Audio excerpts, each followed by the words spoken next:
Most people know about Goliad because of the Mexican Army's massacre of Colonel James Fannin and hundreds of his men back in 1836.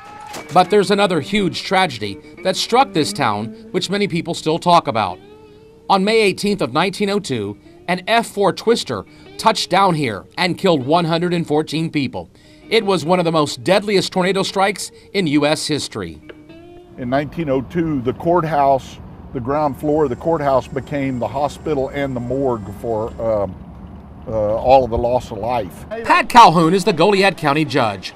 He showed us the path that the deadly funnel cloud took across the heart of this town. It was just on the other side of the river is where the storm started and came across and destroyed that bridge and worked its way up, leaving death and destruction in its wake. This was where the largest loss of life was in this church. They were having an afternoon church service, and it killed nearly everybody in the church.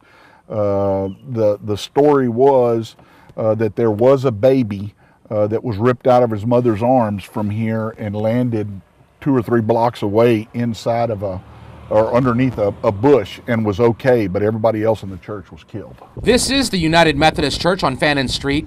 50 people were killed here. Many more deaths would soon follow. The tornado came right up here, hit the church, destroyed it, and then went right straight up Mount Auburn Street. And it went all the way to the edge of town. At the time, the 1902 Goliad tornado was the deadliest twister in state history. And as you've seen, there are plenty of reminders of that deadly storm.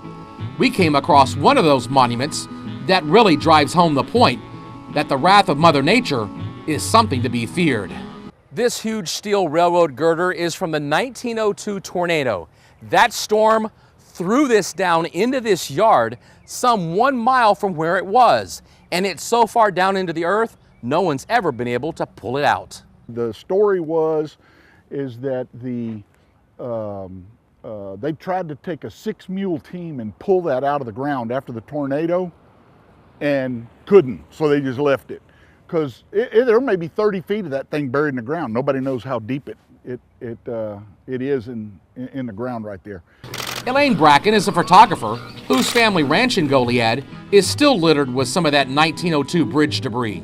That's one of the reasons my mother doesn't want to sell that back 11 acres on the property is because of that bridge. So it's a piece of history. And one of the reasons why everyone here keeps their eyes on the sky, since the month of May can produce some of the most violent storms in the coastal bend. From Goliad, Michael Gibson, 3 News.